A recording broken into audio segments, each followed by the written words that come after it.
오늘 말씀은 출애굽기 28장 29장을 좀 떼서 지난번 말씀에 하나님이 모세에게 아론과 그 아들들을 세우고 그들의 첫 번째 임무로 메노라에 불을 밝히고 그거를 이렇게 꺼트리지 않는 그 임무에 대해서 말씀하셨는데, 오늘 제사장을 세워가는 구체적인 과정, 어떻게 세워가시는지, 씻기고 기름 붓고 옷을 입히고 이 하는 모든 제사장을 세워가는 이 과정, 여기에 보면 공통점이 있어요. 그리고 하나님이 이들에게 요구하시는 것이 있어요. 이게 무엇일까요? 거룩이에요. 하나님이 이들에게, 제사장 된 이들에게 요구하시는 것이 무엇이냐면 이게 거룩인 것인데, 쭉 보시면 28장 2절에 내 형 아론을 위해서 거룩한 옷을 지어 영화롭고 아름답게 하고, 4절에도 거룩한 옷을 짓고, 36절에도 패를 만들어 여호와께 성결이라고 쓰고, 41절에 기름을 부어 위임하고 거룩하게 하고, 29장 1절 2절에 어린 숫소 흠없는 순양 무교병 불과자 무교전병 만들고, 29장 9절에도 거룩하게 할지는. 이게 이제 제사장 된 이들에게 하나님이 요구하시는 게, 이게 공통되게 요구하시는 것이 거룩이라는 것이. 이제 우리가 거룩이 무엇이냐, 이거 뭐 엄청 많이 얘기했습니다. 명사로 코데시, 동사로 카도시라고 하는 이 거룩이 무엇이냐, 이거 분리해내고 잘라내는 걸 우리가 거룩이라고 해요. 그러니까 세상에 더럽고 속되고 그런 것들, 그러니까 애들조차도 세상을 쫓아 음란한 이 세대 가운데 이게 속된 것, 이것들을 다 이렇게 분리해내는 것, 우리가 이제 구하고 사는 것들. 근데 이게 참 우리 안에 교묘하게 들어와 있기 때문에 이렇게 분리하기 이전에 분별도 잘 되지 않는, 그러니까 성령의 조명하심이 굉장히 필요한, 우리가 원하고 바라고 기대하고, 그래서 내 자신에게 요구하고 자식에게도 요구하고 남편에게도 요구하는 우리 안에 막 이렇게 세상 것들이 들어와 있는 그거. 그래서 우리가 실망하고 좌절하고 또 교만하고 하는 그 모든 것들, 그것으로부터 우리가 분리되어져서 거룩하신 하나님을 바라보는 거, 하나님께 나가는 거, 그분과 연합하는 거, 이게 이제 거룩이라는 것이. 그래서 이거는 어떤 뭐 외적인 어떤 변화를 의미하기 이전에, 이건 우리의 이렇게 겉만 닦는 게 아니라 그릇만 빡빡 닦는 것이 아니라 이 안에, 이 중심에 이 안을 깨끗하게 하는, 그러니까 우리가 새로운 존재가 돼야 가능한 것이. 우리가 중심의 변화가 일어나야, 우리가 거룩함을 입어야 거룩을 추구하는 삶이 가능한 것이. 그러니까 이제 제가 당연히 어릴 때 내가 거룩을 몰라요. 거룩에 대해 생각해 본 적이 이렇게 없어요. 근데 이제 기독교 집안이었기 때문에 뭐 하지 말라는 게 되게 많고, 그러니까 이제 전 돼지고기도 많이 안 먹고 자랐어요. 안 먹다 보니까 별로 좋아하지 않아요. 근데 내가 첫째를 임신하고 났을 때 아침부터 일어나서 삼겹살을 구워 먹었어요. 그거는 내가 먹은 게 아니에요. 내 속에 다른 존재가 다 살고 있기 때문에 걔가 먹은 거예요. 나는 그렇게 좋아하지 않아요. 많이 먹지도 않고 좋아하지도 않아요. 그 주일날에는 교회만 갔다 오면 이렇게 안식해야 돼. 거룩하게 보내야 돼. 뭐 사 먹지도 않고 어디 놀러도 안 가고, 하여튼 재미없게 주일 생각하면 교회 갔다가 집에서 이렇게 쉬는. 근데 내가 거룩했냐? 내가 이렇게 깨끗했냐? 그렇다고. 물론 이제 부모님이 이렇게 바운더리를 정해주시는 건 귀한 거고, 그래야 우리가 이렇게 죄 많이 짓지 않고 멀리 가지 않고, 멀리 가면 돌아오기 힘들고, 애들이 자전거 타고 나서 멀리 가면 돌아오기가 힘들어요. 그래서 바운더리를 정하는 건 중요한데, 그래서 내가 뭐 죄 안 짓고 내 안이 속이 깨끗하고 그랬느냐? 이제 그렇지 않았어요. 내가 또렷이 기억하는 것은, 내가 7살, 8살 때 이렇게 부모님이 교육할 때 헌금 주시잖아요. 이렇게. 그러면 그거를 착하게 날마다 헌금을 열심히 잘 했어요. 근데 어느 날 내 마음에 욕심이 생겼어요. 그 돈을 갖고 헌금하지 말고 이 돈을 가지고 집에 가다가 만화를 봐야겠다, 이런 생각이 순간 이렇게 들어서, 이렇게 충동을 이기지를 못하고 이렇게 넣는 것처럼 하다가 다시 빼서 주머니에 넣고 집에 돌아가는 길에 만화방을 들려서 만화를 보고, 만화 가게는 항상 불량식품이 같이 이렇게 있어서 이렇게 빨면서 만화를 보는데, 그 기쁨을 이루 말할 수가 없어요. 이거 육신의 기쁨이 너무 큰 거예요. 너무 즐거운 거예요. 그리고 죄책감이 하나도 없는. 근데 이렇게 집에 돌아가다가 가는 길에 이제 오빠들을 길거리에 만났는데, 내가 너무 놀라는 거예요. 깜짝 놀라. 뭐라 그런 것도 아닌데 정말 이렇게 죄 짓고 있는 거예요. 죄 짓고 있는. 이게 이제 하나님이 나 만화 가게 그 가게조차도 기억이 너무 또렷하게 나는 것은, 하나님 기억나게 하시는 거야. 내가 처음으로 내 인생에 하나님께 하나님의 것을 내가 손댄 그 장면이기 때문에 내가 그 상황이 정말 정확하게 기억이 나는데, 이게 회개하게 하시는 것들. 그러니까 이제 우리가 유치하게 어릴 때는 저차원적으로 뭐 훔치고 누구 뺏고 이런 죄들을 이제 짓고 좀 자라면서는 기준이 좀 없는 다 괜찮다고 생각하는 그리고 좀 더 우리가 좀 고상하게 좀 형이상학적으로 왜 사나 뭐 인생의 의미가 뭔가 이런 것들을 끊임없이 고민하지만 나는 한 번도 거룩하게 산다는 것은 고민을 해본 적이 없어. 근데 내가 주님을 만나고 주님을 만난 건 내가 찾아가서 만난 게 아니라 주님이 내 인생에 어떤 순간에 찾아오셨는데 그때는 그냥 내 시즌이 공허하고 허무하고 뭐 이렇게 엠티하고 그럴 때 주님이 그냥 찾아오셨고 그리고 나서 나는 거룩하게 살아야 된다는 거를 내가 그때 이제 깨달았어요. 누가 너 이래 너 죄야 뭐 어쩌고 이렇게 얘기해 준 게 아무것도 없는데 누가 우리가 그렇게 얘기하겠어요. 부모가 아니면 너 죄야 이런 거 함부로 루드하게 얘기하지 못하죠. 근데 성령님이 내 안에서 이게 나빠. 이거는 아니야. 이전에 내가 괜찮다고 생각했던 이렇게 넓게 쳐놓은 것들이 다 아니라는 걸 말씀하시면서 내가 이게 이제 거룩을 추구하는 삶이 뭔지 이거를 이제 깨닫게 됐는데 이렇게 거룩이라는 거는 그래서 내가 거룩을 쫓고 있다라고 얘기하는 것은 내 안에 구원의 증거 주님이 내 안에 사시는 거 내가 주님의 것이 된 거 내가 주님의 자녀 된 것에 대한 증거라는 것이 그래서 우리가 내 안에 멈출 수 없는 세상적인 즐거움이 멈출 수 없는 즐거움 막 이런 게 끝없이 여전히 있다. 그럼 내가 구원 받았는지 이제 확인이 되지 않는 거고 내가 이렇게 교통사고 나서 죽으면 좀 하나님 나라에 들어가기 어려울 수 있다는 거죠. 그래서 우리가 주님께로 돌이키는 거 내 존재가 변할 때 우리가 정말 거룩한 삶을 살 수 있는 것인데 이 말씀을 같이 한번 읽어봅시다. 디도서 2장 14절 말씀 시작. 예, 그가 우리를 대신하여 자신을 주시면 모든 불법에서 우리를 속량하시고 우리를 깨끗게 하셨어요. 왜냐하면 선한 일을 열심히 하는 자기 백성 되게 하시려고 우리를 깨끗게 하셨어요. 에베소서 1장 4절 5절 말씀 보시면 곧 창세전에 그리스도 안에서 우리를 택하사 우리로 사랑 안에서 그 앞에 거룩하고 흠이 없게 하시려고 그 기쁘신 뜻대로 우리를 예정하사 그리스도 예수로 말미암아 자기 아들들이 되게 하셨어요. 자기 아들들이 되게 하셨다는 것은 우리가 곧 거룩하고 흠이 없게 됐다는 것입니다. 그리고 고린도전서 1장 30절 말씀도 너희는 하나님으로부터 났다는 거예요. 우리가 하나님 아버지, 우리가 다 아버지로부터 났죠. 육신의 아버지로부터 났고 하나님 아버지로부터 나서 우리가 영적으로 그리스도 예수 안에 있고 예수님은 또 하나님으로부터 나서 우리에게 지혜와 의로움과 거룩함과 구원함이 되셨어요. 그래서 우리가 예수 그리스도 하나님 아버지부터 나서 우리가 예수 그리스도 안에 있다는 것은 우리 안에 지혜와 의로움과 거룩함과 구원이 우리 안에 있다는 것이에요. 그래서 우리가 예수 그리스도 옷을 입으면 우리 안에 거룩과 구원이 있고 우리가 구원받았다는 것은 우리 안에 거룩이 있다는 것이에요. 그래서 히브리서 2장 12장 14절 말씀도 우리의 삶의 모든 사람과 더불어 화평함과 거룩함을 따르지 않고는 주님을 볼 수 없는 우리가 거룩해졌기 때문에 거룩한 삶을 추구하고 거룩한 삶을 추구할 때 우리가 주님을 보는 그러니까 우리가 세상적인 거 많이 이렇게 보고 나면 앉아갖고 기도 1시간 2시간 하는 것도 너무 어려워요.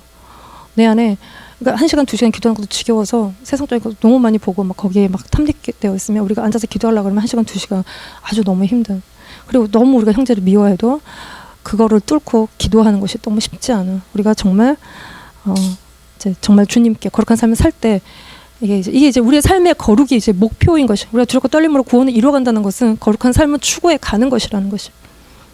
그래서 이 옷에 대한 이야기를 좀 더 보시면 다시 보시면 이게 이제 하나님이 아론에게 모세에게 아론과 그 아들들에게 제사장 직분에 합당한 옷을 지어 입히라고 하시는데 이거는 신분의 변화예요. 이 제사장들은 자격이 없어요. 근데 하나님이 그들을 제사장으로 부르셨고 세우셨기 때문에 이들에게 내 형 아론을 위하여 거룩한 옷을 지어 영화롭고 아름답게 하라는 것입니다. 거룩한 옷을 지어서 입을 때 이들이 영화롭고 아름답게 되는 것이요. 그러니까 탕자가 아버지께로 돌아왔을 때 그 아버지가 그에게 가장 좋은 옷을 지어 입히고 가락지를 끼우고 신발을 신기고 살찐 송아지를 잡은 것처럼 그가 자기는 그냥 이렇게 일꾼의 하나로 여김을 받아도 그냥 족하다고 생각하고 아버지께로 돌아왔을 때 자격이 없어요, 탕자는. 근데 그 아버지가 그에게 가장 좋은 옷을 입힐 때 그가 아들됨의 영화로움과 영광스러움이 그 옷 가운데 나타나는. 그러니까 우리가 주님께로 돌아오면 주님에게 우리에게 입혀주시는 그 옷은 우리를 영화롭고 아름답게 하는 거룩한 옷이라는 것이. 그래서 이 28장 4절 말씀을 대충 보시면 이게 거룩한 옷은 제사장과 대제사장이 입는 옷이 토탈 이제 7개예요. 흉패, 애복, 겉옷, 반포, 속옷, 관띠 그리고 뒤에 배 속바지까지 이렇게 나오는데 여기 요쪽 하얀 게 제사장들이 입어요. 그 옆에 이 화려한 옷은 대제사장이 입는 것이에요. 그래서 요 하얀 거 위주로 4개 안에 속바지 입고 이게 겉에 긴 옷, 하얀 옷, 띠 뭐 머리에 쓴 거 거기에 이 색깔 옷을 더 입으면 이게 대제사장이 입는 옷이 되는데 이게 이제 우리가 옷을 왜 입느냐 하면 뭐 몸을 보호하려고 옷을 입는다. 이거 우리가 텍스트북에 나오는 교과서적인 얘기는. 근데 우리가 옷을 또 사고 또 사는 이유는 옷이 날개라 그래요. 입으면 이렇게 날아갔다 기분이 좋고 자기 만족이 깊이 있고 사람들 보기에 좋고 그래서 우리가 옷을 입는데 이게 영적으로 옷을 입는다는 것의 의미는 갈라디아 3장 26, 27절 말씀 한번 읽어봅시다. 너희가 다 믿음으로 말미암아 그리스도 예수 안에서 하나님의 아들이 되었으니 그런 누구든지 그리스도와 합하기 위해서 세례를 받은 자는 그리스도로 옷 입었다는 것입니다. 누가 그리스도로 옷 입었다고요? 그리스도와 연합한 자가 그리스도로 옷을 입었다는 것이에요. 이게 또 로마서 13, 14절을 보시면 오직 예수 그리스도로 옷 입고 그래서 우리가 정욕을 위하여 육신의 일을 도모하지 않는 것이에요. 그러니까 우리가 돈을 많이 벌어서 뭐 몇백만 원, 몇천만짜리 옷을 입어도 우리가 그리스도로 옷을 입고 있지 않다면 우리가 벌거벗은 상태인 거예요. 그래서 예수 그리스도로 옷을 입는다는 것은 구원의 옷이고 거룩의 옷이고 의의 옷을 우리가 입는다는 것이에요. 그래서 우리가 그 동화의 왕자와 거지를 보면 그냥 그들은 서로 옷을 바꿔 입었을 뿐이에요. 특별히 잘못한 게 없어요. 왕자가 거지 옷을, 거지가 왕자 옷을 입었을 뿐이에요. 근데 그들의 인생에 감당치 못하는 일들이 일어나는, 이 옷이라는 것은 신분, 위치, 역할을 말하는. 그래서 거지의 옷을 입으면 거지 같은 삶을 살게 되고 왕자의 옷을 입으면 왕 같은 삶을 살게 되는. 그러니까 우리가 그리스도 옷을 입으면 그리스도의 형상이 우리에게 입혀지는. 그래서 우리가 예수님처럼 말하고 행동하고 겸손하고 온유하고 자비롭고 다른 사람을 긍휼히 여기고 온전하고 성숙하고 거룩한 인격이 이렇게 되는 게 우리가 그리스도 옷 입는 사람들의, 입은 사람들의 모습인 것입니다. 그래서 우리가 벗고 다니면 안 되고 입어야 돼요. 그래서 우리가 영적인 눈으로 볼 때 누가 이제 벗고 있다면, 또 우리가 벗고 있는 상태라면 우리에게 구원이 없는, 예수 그리스도가 없는 상태인 것이에요. 그래서 벌거벗은 임금님은요, 이게 이제 나라의 수치예요. 나라는 안 돌보고 사치와 허영에 빠져서 비싼 돈을 들여 입었지만 자기는 멋진 걸 입고 있다고 생각하지만 실상 벗고 있는 그 벌거벗은 임금님은 그 나라의 수치. 그러니까 그리고 돌아다니는 임금님은 정말 너무 창피한 일인 거예요. 그래서 임금은 임금에 맞는 그 역할과 직분과 위치에 맞는 그 권위에 맞는 옷을 입어야 된다는 것이에요. 이 28장 4절 말씀을 다시 한 번만 보시면 이쪽 이렇게 하얀 거, 여기 제사장이 입었던 옷이 요 안에 짧은 속바지를 하나 입어요. 그리고 겉에 있는 반포 속옷, 이 하얀 게 반포 속옷이고 머리에 띠와 관을 써요. 여기에 옆으로 가면 대제사장이 입었던 옷을 보면 이게 파란색을 위에 입고 있는데 여기에 파란색 겉옷입니다. 그리고 요 밑에 보면 여기에 금방울, 석류 이게 쭉 이 파란색 밑으로 둘러져 있어요. 그 위에 이 색깔로 된 에봇을 입고 그 위에 가슴 쪽에 판결 흉패를 이렇게 달고 있어요. 여기에 12보석이 박혀 있고 머리에는 흰 관을 쓰고 요 앞에 금으로 만든 여기에 성결이라고 써 있는 금이 여기에 새겨져 있는 것이에요. 이게 이제 정말 너무 딱 봐도 너무 화려하지 않습니까? 이게 우리의 대제사장 되신 예수 그리스도에게 영화롭고 이렇게 화려하신 아름다우신 주님의 이제 모습인 건데, 요 안 보이는데 요 고의를 보시면 이제 여기 안에 입어요. 겉에 입었던 것도 여기 맨 먼저 입는 옷인데 이 고의에 대해서 뭐라고 말씀하시냐면 28장 42절 43절을 이렇게 보시면 제가 읽어볼게요. 또 그들을 위하여 배로 속바지를 만들어서 허리에서부터 두 넓적다리까지 이르게 하여 하체를 가리게 하라. 아론과 그 아들들이 회막에 들어갈 때나 제단에 가까이하여 거룩한 곳에서 섬길 때에 그것들을 입어야 죄를 짊어진 채 죽지 않는다는. 뭐라고 하시는 거예요? 고의로 하체를 가려야 죄를 짊어지고 죽지 않는다는 거예요. 요거 속바지를 입어야 된다는 거예요. 그러니까 속바지를 입는다는 것은 구원의 표시고 죄와 허물로 죽지 않는, 죄를 가리우는, 벌거벗고 수치의 우리의 죄를 이제 가리는, 그러니까 벗은 상태로 하나님께 나아갈 수 없는 요걸 꼭 입어야 된다는 거예요. 그래서 우리가 이렇게 다 벗는 누드의 상태로 우리가 자유해지고 창조대로 돌아가고 에덴의 대로 돌아가는 것이 그렇지 않아요. 그건 우리가 죄인인 걸 모르는 이야기인 것이고, 하나님 우리를 처음 만드실 때 우리는 벗었지만 부끄럽지 않은 하나님의 보호하심 아래 우리가 자유가 안 됐어요. 그러나 인간이 뭔가 더 이상의 생각을 하고 뭔가 더 나은 인생이 있을 거라고 생각하고 자기가 자기 생각대로 행했을 때 그들에게 돌아온 건 부끄러움과 수치와 하나님의 보호하심이 떠난. 그래서 하나님이 그들에게 입히시는 가죽옷은 정말 자비와 긍휼과 은혜와 하나님을 배신하는 인간들을 향한 하나님의 끝없는 사랑의 표현이 가죽옷이면 그 가죽옷을 입고 예수 그리스도께서 우리의 허물과 죄를 위해서 다 발가벗기셔서 수치를 우리 대신 당하신, 그래서 우리가 나음을 입고 우리가 회복이 된 그 옷으로 우리가 입을 때 그때 우리가 처음으로 돌아가는 것이지 뭐 다 벗는다고 돌아가는 것이 아닌 것이에요. 그래서 이 속바지를 입느냐 안 입느냐는 뭐 입고 뭐 있으면 뭐 입고 없으면 뭐 안 입고 이 문제가 아니라 죽느냐 사느냐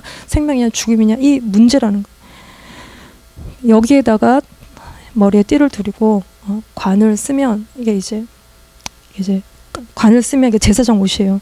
이게 이제 제사장 된 우리의 우리가 정말 이기는 자가 입는 우리가 입게 될 옷이에요. 그래서 계시록 3장 5절 말씀 보시면 이기는 자는 이와 같이 흰 옷을 입을 것이고 내가 그 이름을 생명책에서 결코 지우지 아니하고 그 이름을 내 아버지 앞과 그의 천사들 앞에서 신으라. 이게 이제 사대교회를 향해 말씀하셔요. 이게 이제 살았다는 이름은 있지만 죽은 것과 같은 사대교회를 향한 말씀이에요. 이게 사대는 이게 굉장히 이렇게 화려하고 번영하고 아주 물질이 풍부한 그 속에서 거기를 따라가고 마음과 생각을 더럽히지 않고 영혼의 정결함을 지킨 이들에게 하나님이 흰 옷을 입혀주시겠다는 거예요. 이게 사대의 옷을 더럽히지 아니한 자, 이게 신부예요. 결국은 이게 사대에 우리가 세상에 살면서 온갖 더러운 것에 막 우리가 물질을 추구하는 이 세상 속에서 우리를 더럽히지 않는 자들, 이들이 결국은 신부인데 이들에게 하나님이 우리가 즐거워하고 크게 기뻐하며 그에게 영광을 돌리세요. 어린 양의 혼인 기약이 이르렀고 그의 아내가 자신을 준비하였으므로 그에게 빛나고 깨끗한 세마포 옷을 입도록 허락하셨다는 거예요. 이 세마포 옷은 뭐냐면 성도들의 오는 행실이는 이 깨끗하고 빛나고 깨끗한 세마포 옷, 이거는 우리가 장차 어린 양의 혼인잔치에 들어갈 텐데 신부가 입는 신부 예복이에요. 이 세마포 옷을 어떻게 준비하느냐? 이것은 성도들의 옳은 행실이라는 것입니다. 우리가 거룩하게 산 삶의 어떤 증거를 가지고 주님이 우리에게 이 빛나고 하얀 세마포 옷을 우리에게 입혀 주신다는 것이. 그래서 이것은 그럼 우리가 어디까지 거룩해져야 되는가? 이건 마태복음 5장 예수님이 우리에게 가르쳐주고 계세요. 용서하고 원수를 사랑하고 용서하고 이렇게 오리가 작으면 심리 가고 여기 때리면 여기도 돌려대는 우리 안에 정말 원수를 사랑할 수 있는, 그러니까 이게 뭐뭐뭐 하지 않는 걸 넘어서서 정말 선한 마음으로 원수도 사랑하는 그것. 그래서 모든 사람과 더불어서 화평을 이루는, 맨날 손해보고 왜 이러고 맨날 살아야 되는가라는 생각을 넘어서서 다 그런 삶들을 받아들이고 내가 원수도 사랑하고 내 삶을 그 속에서 받아들일 때 우리가 신부로 준비되어진데, 이거는요 평생 뭐 어떻게 기도 좀 할 때만 그러는 게 아니라 우리가 평생 해야 되는. 그래서 29장 35절을 보시면 너는 내가 내게 한 모든 명령대로 아론과 그의 아들들에게 그같이 하여 이레 동안 이 위임식을 행하고 있어요. 이게 이레라는 거, 7일이라는 것은 완전을 이야기하는 거예요. 우리가 평생에 이 거룩한 삶을 죽을 때까지 추구하라고 주님이 말씀하시는 거예요.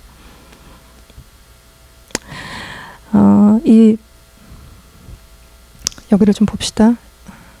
이게 이제 제사장 옷이었고 이제부터 대제사장이 그 위에 덧 입는 옷들인데 28장 34절 35절 같이 한번 읽어봅시다. 예, 이게 그림에 보시면 이게 파란색 겉옷이에요. 요 밑에 이게 이제 막 뭐가 달려 있는데 28장 34절에 그 옷 가장자리로 돌아가며 금 한 방울 한 성류 금 한 방울 한 성류 이렇게 섞어서 밑에를 둘렀어요. 이게 왜 이걸 입고 있냐면 아론이 입고 여호와를 섬기러 성소에 들어갈 때와 나올 때 소리가 들릴 걸, 그리하면 그가 죽지 않는다. 이게 이제 대제사장이 평소에 입었던 옷이에요. 성소에 들어가서 섬길 때 입었던 옷이에요.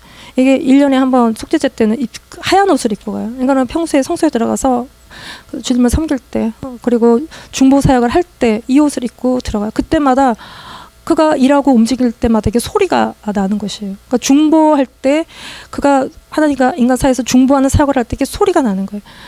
그러니까 예수 그리스도께서 우리의 중보자로 계실 때, 우리를 위해 기도하시고 우리를 위해서 중보자로 계실 때 그게 이렇게 소리가, 일하시는 소리, 우리가 보이진 않지만 주님의 일하심, 그 생명의 사역이 우리 가운데 들리고 보이는. 근데 이제 인간 아론은 그냥 인간이에요. 연약하기 때문에 죄를 짓죠. 그래서 그가 뭔가 죄가 있거나 뭔가 잘못된 게 있을 때 죽을 수도 있는데, 우리가 이제 흔히 아는 것처럼 뭐 발목에 끈을 달아갖고 죽고 소리가 안 나면 뭐 끌어냈냐, 이거는 뭐 전생에 의한 건데 사실 뭐 성경에 기록은 없어요. 그래서 정확하게 알 수는 없는데 그 정도로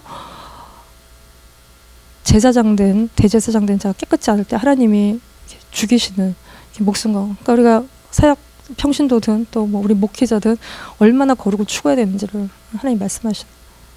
이게 우리가 정말 거룩해야 되는, 이게 뭔가 성속을 잘 구별하고 아닌 것들을 구별하고, 그러니까 주님의 이름만 영광을 구해야 되는데 이제 그러지 못하는 모습들을 이렇게 통해서 보게 되는데, 예, 거룩해야 되는 자리인 것입니다. 여기에 에봇 겉옷 받침 겉옷 위에 이게 금청 자홍 가늘게 꼰 배실로 에봇, 이게 이제 에포드, 이거를 입어요. 이게 이제 앞판 뒷판 여기에 호마노로 연결을 하고, 요 호마노 보석에 이스라엘 자손의 12 중에 6 이름을 새겨놔요. 그래서 28장 11절 말씀을 보시면, 보석을 새기는 자가 도장에 새긴 같이 너는 이스라엘 아들들의 이름을 그 두 보석에 새겨 금태에 물려 이것을 어깨에 매는, 여기 어깨는 힘이 쫙 나오는 곳이죠. 거기에 보석을 앞뒤로 이제 연결하는 거예요. 에포드를 연결하는 거예요. 그 앞에 판결 흉패가 나와요. 요 가슴에다가 이거를 이렇게 묶는데, 여기에 4줄씩 3개가 보석, 그러니까 토탈 12개의 보석이 여기 달려있는데 12지파 이름을 여기다가 하나하나 새겨놨어요. 그래서 여기도 28장 21절을 보면 이 보석들은 이스라엘 아들들의 이름대로 12이라 보석마다 12지파에 한 이름씩 도장을 새기는 법으로 새기고, 도장을 새긴다는 거는 이게 이제 이게 안 지워지는, 깊이 새겨서 이게 지워지지도 없어지지도 않고 이게 이제 그대로 있는, 이거를 이렇게 위에는 금사슬로 묶고 밑에는 이렇게 허리띠로 이렇게 또 묶어서 이걸 딱 고정시키는, 요거는 대제사장의 가슴팍에 있어요.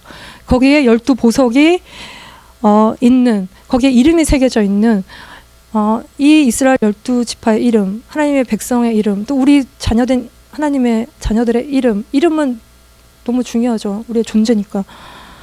이거를 이렇게 주님 품 안에 품고 계시고 보호하고 계시고 능력 베푸고 계신 제 모습인 거예요. 이게 보석은 우리가 가장 귀한 것들을 표현할 때 보석으로 이야기를 해요. 그래서 여기서 보시면 세계가 다 내게 속하였나니 너희가 내 말을 잘 듣고 내 언약을 지키면 너희는 내 모든 족속 중에 내 소유가 되겠고, 요 소유가 된다고 할 때 이 소유가 세굴라, 이게 보석이라는 의미인 것입니다. 하나님의 가장 귀한 특별한 존재, 이 소유가 된다는 건 보석과 같이 귀한 존재가 된다는 것이. 그래서 이게 잃어버리지 않고 이 안에 우리가 깊이 간직하는, 우리가 이제 누군가를 사랑하고 누군가를 귀히 여기면 그 존재가 어디에 있어요? 가슴에 있죠. 그 귀한 존재는 머리에 있거나 주머니에 있거나 그러지 않고 우리의 가슴팍에 이렇게 새겨져 있어요. 그래서 어린 자식이 부모보다 먼저 죽으면 부모는 무덤에 묻는 것 같지만 그 자녀를 가슴에 묻고 평생 그 애의 모든 존재가 잊혀지지 않는 거, 깊이 새겨져 있기 때문에, 가슴 속에 새겨져 있기 때문에 그런 것이에요. 그래서 우리가 이렇게 온전한 사랑은 그래서 두려움을 내어 쫓을 수밖에 없는데, 우리가 여전히 뭔가 두려움에 사로잡혀 있다면 우리가 주님의 그 품 안에 온전한 사랑 가운데 거하지 못했기 때문에 우리가 두려운 것이고, 우리가 경험한 모든 인간관계들 속에서 부모와 친구들과 관계 속에 자꾸 거절당하고 뭐 이렇게 내 존재가 이렇게 받아들여지지 않고, 이런 경험들을 통해서 우리가 우리 안에 이제 이렇게 두려운 마음들이 들어오는데, 이거를 넘어서, 그러니까 인간에 대한 기대가 있어요. 우리가 다 보이지 않는 하나님보다 보이는 인간에 대한 기대감들이 다 있어요. 그렇기 때문에 집착하게 되는데, 그래서 이제 마음이 상하고 거절당하고 마음이 어렵고 그러면 관계에 대한 두려움들이 생기고, 근데 이거를 넘어서 주님의 사랑이 우리 가운데 온전히 오면, 그 사랑이 우리가 사로잡히면 내 안에 두려움의 영, 두려움은 영이죠. 우리를 붙드는, 우리가 이렇게 정말 자유롭지 못하게 하는, 그것으로부터 자유케 되어지는, 그래서 우리가 정말 누군가를 진정으로 사랑할 수 있는 그 상태로 나아가는 것이죠. 예, 이 흉패 안에 이게 이제 흉패를요, 판결 흉패라고 부르거든요. 왜냐, 이게 판결이라는 건 재판, 심판, 이 법과 관련된 것이에요. 이게 왜 판결 흉패라고 부르냐면, 여기 보면 우림과 둠밈이 있어요. 이게 판결 흉패 안에 앞에는 보석이 있고 그 뒤쪽으로 우림과 둠밈이 있어요. 이 우림과 둠밈이라는 것은 우림, 우르에서 빛을 말하는 것이고, 둠밈, 탐이라고 해서 이건 완전을 뜻하는 거예요. 그러니까 주님의 말씀이 우리에게 비치고 완전한 것이죠. 그래서 이 우림과 둠밈의 역할은 하나님의 뜻을 알려주는 게 우림과 둠밈이에요. 그래서 이거 같이 읽어봅시다. 예, 그는 제사장 엘라앗살 앞에 설 것이요 엘라앗살은 그를 위하여 우림의 판결로 여호와 앞에 묻는 것이에요. 그래서 여기도 보시면 사무엘상 28장 6절에 사울이 여호와께 물어요. 여호와께서 근데 꿈으로도 우림으로도 선지자로도 그렇게 대답하지 않는, 이게 다 하나님이 우리에게 말씀하신 통로예요. 꿈으로도 말씀하시고 우림으로도 말씀하시고 선지자로도 말씀하시고. 근데 하나님이 대답이 이제 없으신 거예요. 왜냐하면 사울은 하나님께 불순종하고 이렇게 전보듯이 자기를 위해서 물을 때 하나님이 말씀하시지 않는. 그래서 우림과 둠밈은 하나님 경외하는 자에게 하나님이 그 뜻을 나타내시는 거예요. 이게 이제 초기 왕정시대 전까지 선지자가 그 역할을 하기 전까지 하나님이 사용하셨던 이 우림과 둠밈은 정말 하나님의 뜻을 나타내는, 하나님의 품 안에 거하는 자에게, 하나님 안에 거하는 자들에게 하나님 뜻을 나타내는. 우리가 이래야 될지 저래야 될지 이건지 저건지 이제 모르는 게 많아요. 우림과 둠밈, 이게 이제 우림이 나오고 뭐 둠밈이 나오고 뭐 yes or no 이런 패턴에 뽑으면 이게 하나님 뜻이 yes인가 노인가 이렇게 말씀하시는데, 다윗을 보면 또 뭐 그 이상의 말씀도 하시는 이 우림과 둠밈은 우리가 주님 안에 거할 때, 우리가 주님 품 안에 있을 때 또 그 뒤편에 하나님의 또 말씀과 뜻이 있다는 것을 우리가 기억하는 게 이게 판결 형패인 것입니다. 그래서요, 이게 쭉 이제 좀 정리해서 좀 보면 이게 이제 하나님을 섬기는 제사장을 세워가는 과정이 28장, 29장에 쭉 기록이 되어 있어요. 그래서 28장의 옷을 지어 입히는 것에 대해서 하나님이 말씀하시고, 또 이제 쭉 볼게요. 아론과 그 아들들을 회막문으로 들어가 씻겨요. 그리고 7절에는 관유를 가져다가 머리에 부어요. 이게 다 거룩해 하는 일인 것입니다. 그리고 위임식 제사를 드리는데 29장 1, 2절도 보시면 어린 수수 하나, 흠없는 순양, 2절에는 무교병, 기름 섞은, 기름은 성령이에요.